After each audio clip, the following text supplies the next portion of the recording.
جانان میخی دی پتا کی قدمنا ود مکی سپیڅلی خاوری خدای معززت نبی پر رخسار کړینا د مکی خاوری حسن داری وجلوه داری خدای درک. بسم الله الرحمن الرحيم. الحمد لله رب العالمين حمد الشاكرين، الصلاة والسلام على سيد الأنبياء والمرسلين سيدنا ونبينا وشفيعنا ومولانا محمد وعلى آله وأصحابه الطيبين الطاهرين. قدرمن اوریدونکو د ژوند د لارې د خپرونې مینوالو، السلام علیکم ورحمة الله وبرکاته. ستاسو روغتیا او خوشحالي د پاک رب نه غواړم په دې هیله چې د صحت او عافیت جامې پر تن ولرئ او خوشحالي مو په برخه وي. دا دی زه محمد یاسین فهیم د ژوند د لارې د خپرونې په وړاندې کولو کې ستاسو په خدمت کې یم. زموږ د نن ورځې د خپرونې موضوع بیا هم د زړه ساتنه او د زړه پالنه. قدرمنو اوریدونکو، په تیرو خپرونو کې وغږېدلو چې اخلاص داسې یو شی دی چې په ده باندې د زړه ساتنه او د زړه پالنه کیږي او په اخلاص باندې د انسان رابطه الله سره ټینګیږي. په اخلاص باندې انسان د شیطان وسوسو او د شیطان د دوکو نه ژغورل کیږي. خو دا اخلاص څنګه لاسته راوړی شو؟ د اخلاص لومړنۍ زینه او د اخلاص لومړنی ګام هغه نیت دی. نو که تاسو غواړئ چې خپل خدای ته مخلص بندگان شئ، نو په خپلو نیتونو باندې څنه وکړئ، د خپل نیتونه صحیح کړئ. تر څو چې زموږ نیتونه نه وي صحیح شوي، اخلاص په موږ کې نه پیدا کیږي. چې اخلاص پیدا نشه، نو د زړه ساتنه او د زړه پالنه به چیرته وشي چې زموږ رابطه الله سره ټینګه شي. نیتونه صحیح کړئ. په دې اړوند د محمد رسول الله صلی الله علیه وسلم یو ډیر مهم حدیث راغلی چې د مهموالي په اړه امام شافعي رحمه الله فرمایي دغه حدیث د علم یوه په دریمه برخه جوړوي او یوازې د نیت لپاره ځانګړی شوی. خو پوښتنه دا ده چې دغه حدیث ولې د نیت لپاره ځانګړی شوی؟ جواب دا دی ځکه چې نیت اخلاص ته د رسیدو لار ده. نو که غواړئ چې مخلص اوسئ، الله ته نږدې شئ، الله د ستاسو اعمال قبول کړي، نو لومړی په خپلو نیتونو باندې کتنه وکړئ. محمد رسول الله صلی الله علیه وسلم فرمایی انما الاعمال بالنیات وانما لكل امرئ ما نوى. رسول الله صلی الله علیه وسلم فرمایی په رښتیا هم چې عملونه په نیتونو پورې اړه لري او په هر چا پورې د خپل نیت پایله اړونده ده. وکشې قدرمن اوریدونکو، محمد رسول الله څه ویلې؟ دا یې ویلې چې عملونه په نیتونو پورې تړاو لري. رسول الله صلی الله علیه وسلم داسې نه دی ویلي چې دنیا په نیتونو پورې اړه لري، بلکې عملونه په نیتونو پورې اړه لري. دا ځکه چې د نیت او عمل ترمنځ رابطه موجوده ده او نیت هم په یوازې ځان کافي نه دی، بلکې عمل ورسره تړلی دی. دلته ټوله خبره په عمل پورې اړه لري او عمل بیا په نیت پورې تړاو لري. د دغه حدیث په سبب کې محدثینو لیکلی دي چې د مکې مکرمې نه د مدینې په لور د هجرت پر وخت د ام قیس په نامه یوې ښځې هم هجرت وکړ. په دغه ښځه باندې یو بل سړی مین و. کله چې ام قیس هجرت وکړ، نو دغه سړی هم ورپسې مهاجر شو. نو خلکو د یاد سړي د هجرت په اړه اختلاف وکړ. ځینې صحابه و کرامو ویل چې هجرت نه قبلیږي، خو محمد رسول الله صلی الله علیه وسلم وفرمیل څوک چې د الله او رسول لپاره هجرت کوي، د هغوی هجرت د الله او رسول لپاره دی. فمن كانت هجرته الى الله ورسوله فهجرته الى الله ورسوله. او څوک چې د دنیا او یا له کومې ښځې سره د نکاح په خاطر هجرت کوي هغو ته به ورسي خو هجرت یوازې د هغه څه لپاره بلل کیږي چې د هغو په خاطر هجرت کړی وي ثواب ورپاره نشته ومن كانت هجرته الى الدنیا یصیبها او الى امرأة ینکحها فهجرته الى ما هاجر الیه ګورې ټولو هجرت کړی و نبی کریم صلی الله علیه وسلم سره خو هغو کسانو چې په خپل هجرت کې د الله او د الله د رسول رضا لټوله الله رب العزت هغو ته ثوابونه ورکړل ځکه چې نیت یې صحیح و عمل د هجرت ټولو کړی اما کوم سړي چې د هغه هدف دنیا وه یا ښځې سره نکاح وه هغه لپاره هیڅ کم اجر و ثواب نشته ځکه چې نیت د ثواب هغه نه و کړی نو درنو اوریدونکو زه تر هر څه وړاندې تاسو ته دا سپارښتنه کوم چې د خپلو نیتونو باندې بیا کتنه وکړئ د نیت په لټه کې اوسئ ځکه د قیامت په ورځ به هره پوښتنه د نیت په اساس وي او هره جزا او سزا به هم د نیت له مخې ورکول کیږي علما کرام لیکي که یو سړی یوه روپۍ یو فقیر او یو مسکین ته ورکوي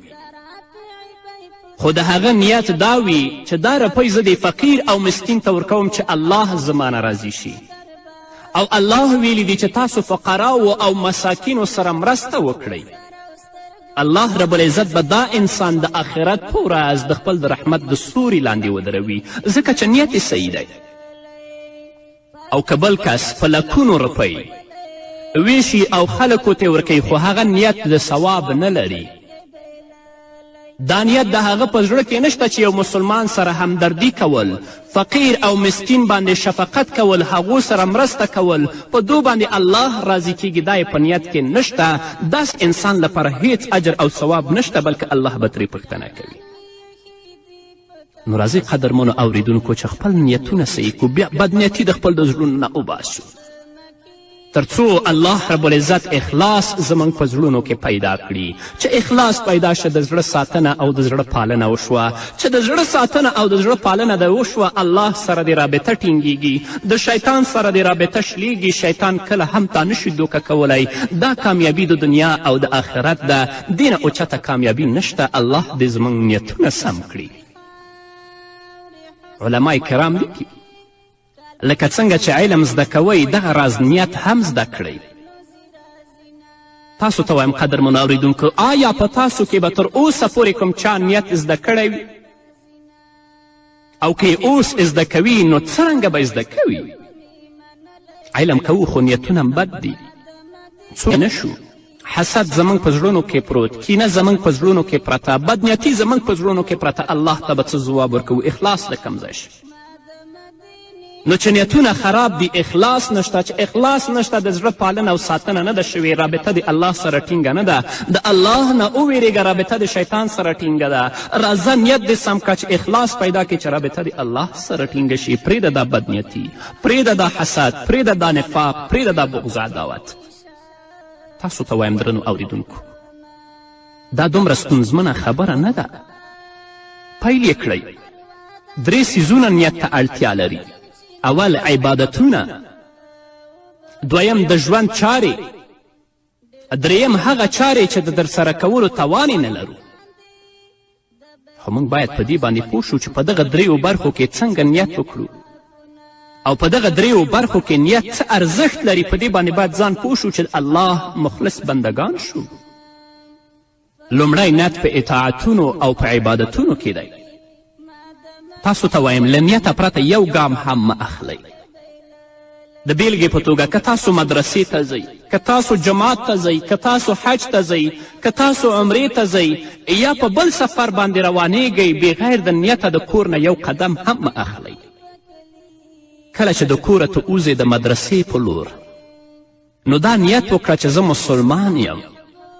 او محمد رسول الله صلی الله علیه وسلم ویلی دی چې طلب د علم په هر مسلمان باندې فرض دی زه به یادوم او د الله رب العزت دا دین چې ما یاد کړی د الله نورو بندگانو ته به رسوم په دې نیت که ته مدرسې ته لاړې الله به ستانه عالم جوړ کړي همدارنګه کله چې ته د کوره جماعت لورې ته وځې نو اول نیت وکړه بیا جماعت ته لاړ شه چې ولې زه جماعت ته ځم د دې لپاره جومات ته ځم چې جومات د الله کور دی، مقدس مکان دی، د الله معبدګاه ده. هلته لمونځ په جمع کوم او یو مونځ مې الله رب العزت په 29 منځونو حسابوي چې په دې نیت لاړ شي الله به د عبادت هم قبول کړي او مونځ به د الله په دربار کې قبول شي. او که تا لپاره یو عادت جوړ شوی وي دا نیت در سره نه وي نو تا لپاره بیا هیڅ کم ثواب نشته دی. همدارنګه کله چې ته د حج او د عمرې په سفر ځې دا نیت وکړه چې دا د الله یوه فریضه ده په ما باندې او هلته الله رب العزت زما ګناهونه معافوي لکه څنګه چې رسول اکرم صلی الله علیه وسلم فرمایي من حج فلم يرفس ولم يفسق رجع من ذنوبه كيوم ولدته امه. داسې نیت وکړه چې الله ستا حج قبول کړي، الله ستا عمره قبوله کړي او الله رب العزت تا داسې بیرته راوګرځوي لکه په کومه ورځ چې ته د خپل مور نه پیدا شوی. داسې نیت وکړه چې الله د عبادت قبول کړي، په زړه کې د اخلاص پیدا شي، د زړه پالنه او ساتنه دې وشي، الله سره دې رابطه ټینګه شي. او که هسې نوم وي او ریا وي چې زما د تره زوی او د قوم نه مې څوک تلی زمزم هسې به ستړی تا لپاره کم اجر و ثواب نشته. بیا هم درته نصیحت کوم قدرمنو اوریدونکو، تر څو چې تاسو نیت نه وي کړی نو له کور څخه یو قدم هم بیرون مه اخلئ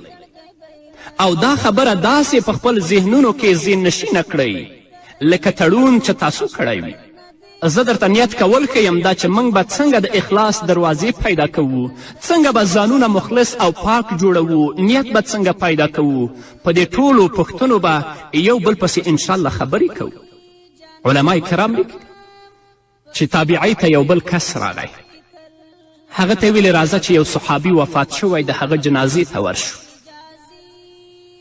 نو هغه تابعی په ځواب کې ورته وویل ته یو شیبه صبر وکړه او بیا له ځان سره آرام او چپ کیناست. لږ ځنډ وروسته یې هغه سړي ته ویلې درځه چې ځو.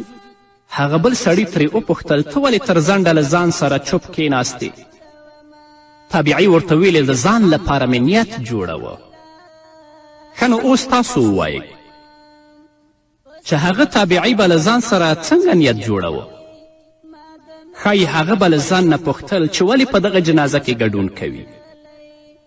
او د همدې پوښتنې په ځواب کې به یې خپل نیت داسې جوړ کړی وي چې دا د محمد رسول الله صلی الله علیه وسلم یو صحابي دی او د صحابي جنازې ته تګ ډیر زیات ثواب لري او د هغه له مړینې نه به د عبرت درس اخلي. نو په دې توګه قدرمنو اوریدونکو هغه تابعی د خپل نیت جوړولو هڅه وکړه او له رښتینې نیت سره روان شو او الله رب العزت به اجر هم ورکوي. نو تاسو هم چې کله جنازې ته ځئ په همدغه نیت چې دا تابعی تلی همدا نیت به ځان سره جوړوئ، بیا به په جنازه کې ګډون کوئ تر څو چې الله رب العزت تاسو ته هغه ثوابونه درکړي چې محمد رسول الله صلی الله علیه وسلم موږ ته بیان کړي دي چې څوک صرف په جنازه کې ګډون وکړي هغه لپاره یو قیرات دی او څوک چې په جنازه کې هم ګډون وکړي او تر دفنه پورې کینی هغه لپاره 2 قیراته دي چې 2 قیراته 2 غټ غټ غرونه دي. آیا په دې نیت باندې تا کله په جنازه کې ګډون کړی چې الله رب العزت دا اجر تا ته درکړي؟ همدغه شان تاسو فکر وکړئ قدرمنو اوریدونکو د هغو 2 کسانو په اړه چې د یو بل په څنګ کې ناست وي خو یو نیت لري او بل نیت نه لري. کوم یو چې نیت لري هغه تل لپاره آرام وي او د آرامي احساس کوي او هغه بل چې نیت نه لري هغه بیا نارامه او ځمکه پرې سور ور وي. دا ځکه چې په هغو دواړو کې یوې غواړي چې د خپل نیت په مټو هم بیروني او هم داخلي ګټې ترلاسه کړي، یعنې له الله او د هغه له پرښتو سره نږدېوالی خوښوي، له همدې امله د الله تر لطف او کرم لاندې راځي. خو دویم چې هیڅ نیت نه لري هغه هیڅ ګټه نشي اخیستلی ځکه یې بدن نارامه وي او زغم یې ختم وي. نو که غواړئ قدرمنو اوریدونکو چې اخلاص تاسو په زړونو کې پیدا شي، د خپلو زړونو پالنه او ساتنه وکړئ، الله سره رابطه ټینګه کړئ، د شیطان نه لرې اوسئ، نو په خپلو نیتونو باندې بیا کتنه وکړئ چې نیتونه هم سم شول، بدنیتي د ستاسو د زړونو نه ووتله، نور هر څه بیا سم دي. په همدې هیله قدرمنو اوریدونکو نور به واورو خو د یوې دمې نه او وروسته په سر او سترګو مې منلی و د مکې سپېڅلې خاورې جانان می یخی دی پتا کی قدمنا ود مکی سپیڅلی خاورې خدای معزز د نبی پر رخسار کړینا د مکی خاورې حسن دارې وجلوه دارې خدای درکړ. قدرمنو اوریدونکو بیا هم زموږ سلامونه او نیکې هیلې ومنئ. تاسو ته به معلومه شوې وي چې نیت په اطاعتونو کې څومره اثر لري. چې بې نیته عبادت الله د سره نه قبلوي هغه کې تاسو ته کم اجر نه درکوي، خو په کومو عبادتونو کې چې نیت وي د الله رضا وي هغه الله قبلوي. له همدې امله کله چې عبادتونه په عادتونو بدلیږي نو د اطاعتونو سره شوق او مینه له منځه ځي. دلته په عبادت باندې د عبادت له بدلیدو څخه مقصد دا دی چې عبادتونه سړي ته لکه عادتونه داسې شي، نیت یې له منځه ووځي. د بیلګې په توګه ښایي یو چاته په جومات کې لمونځ کول لکه یو عادت جوړ شوی وي چې په کور کې مونځ نه کوي، بلکې عادت یې وي چې زه په جومات کې مونځ کوم. خو دا نیت ورسره نه وي چې په جومات کې او په جمع سره مونځ کول ډیر زیات ثواب لري. الله او د الله رسول وعده کړې ده. زه تاسو ته دا سپارښتنه کوم قدرمنو اوریدونکو چې عبادت باید په عبادت بدل نشي، بلکې ډیر په مینې سره، ډیر په شوق سره، ډیر په هڅې سره د الله رب العزت طاعت او عبادت وکړئ چې الله مو په زړونو کې اخلاص پیدا کړي، الله ته نږدې شئ. زموږ هره خور چې کله حجاب اغوندي د کوره وځي، دا حجاب اغوستل باید زموږ خویندو لپاره یو عادت نه وي، بلکې د حجاب په اغوستلو کې او پرده کې یو نیت هم ولري. د هغې نیت دا وي چې دا الله ماته امر کړی، د الله رسول ماته ویلی دی چې مسلمانه خور دی باید باعفته او باحجابه وي. نو که زموږ خور داسې نیت وکړه الله به اجرم ورکړي، الله به په زړه کې اخلاص هم پیدا کړي، رابطه به الله سره ټینګه شي او د شیطان د وسوسو نه به الله وساتي. د متدینو، دینداره او خدای پرسته خلکو د ایمانونو د سستوالي یوازینی لامل دا دی چې د عبادتونو په ترسره کولو کې هڅونه نشته. دلته له هڅونې نه مقصد همدغه نیت دی. موږ نیت کوو او ځان یو کار ته هڅوو، خو چې دا هڅونه نه وي نو د نیتونو بیا رغونه پاتې شي او هر عبادت چې کیږي لکه د یو عادت په بڼه وي، نو چې د عادت په بڼه و په زړه کې اخلاص له منځه لاړه. چې اخلاص لاړه انسان خراب دی.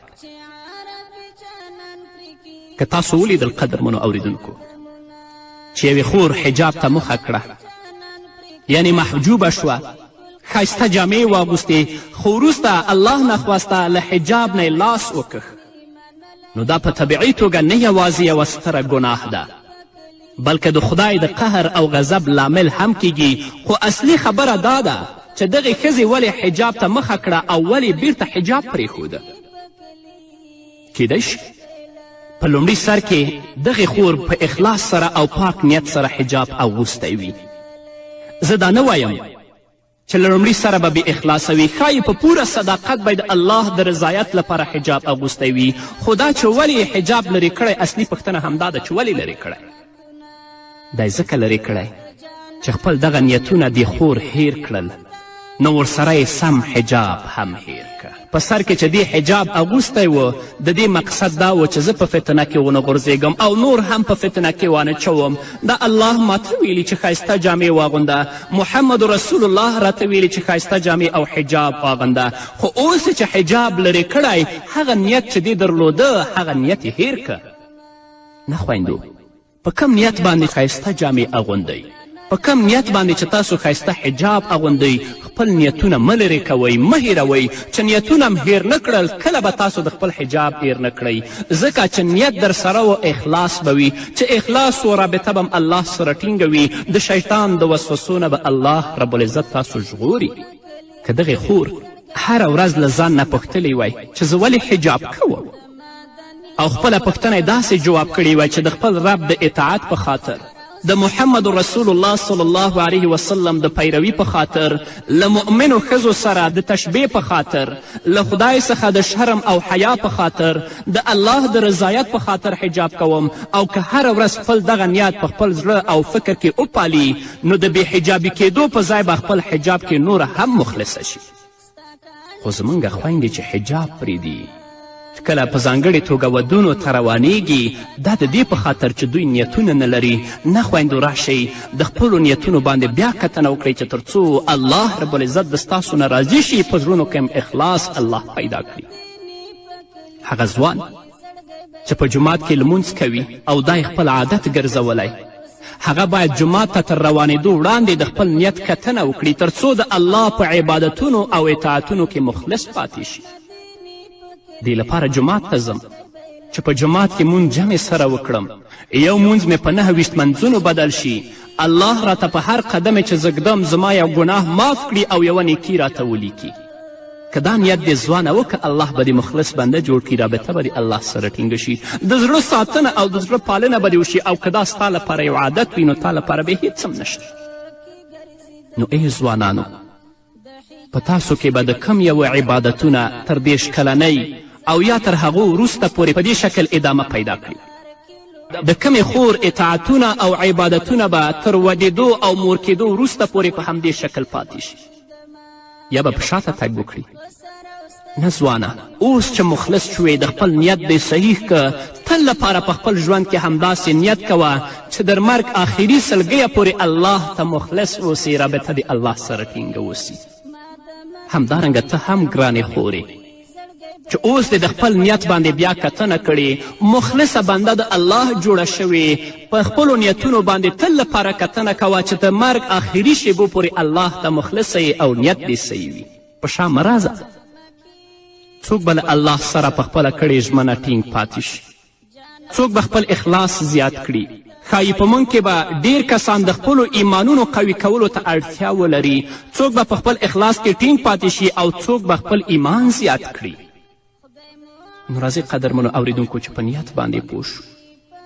ځکه چې د نیت اصلاح د اخلاص لومړنی زینه او لومړنی ګام دی. چې کله زموږ نیتونه صحیح شول نو موږ به مخلص شو، چې مخلص شو الله رب العزت ته به نږدې شو، د شیطان نه به لرې شو. الله دې موږ مخلص بندگان وګرځوي، الله دې زموږ نیتونه سم کړي. په همدې هیله قدرمنو اوریدونکو دا وه زموږ د نن ورځې خپرونه چې ستاسو درانه حضور ته وړاندې شوه. تر بلې خپرونې پورې چې زه بیا هم ستاسو درانه حضور ته راځم، تاسو ټول په لوی الله سپارم. پاتې ژوندم نیکمرغه، ښاد، بریالي او کامیاب اوسئ. ما د مدینې په کلي زړګی بایللی، پاک رسول دلته اوسېدلی. ما د مدینې په کلي زړګی بایللی، ما د مدینې په کلي زړګی بایللی. دلته نکلی د جانان دا زما ارمان د همیشه یې یادومه، تاکي صفا او هم مروه ده بلا زمزم چې نه شفا اوبه لرینه. ډېر بختور هغه کسان دي د بیت الله شریف نه کړي چې طوافونه،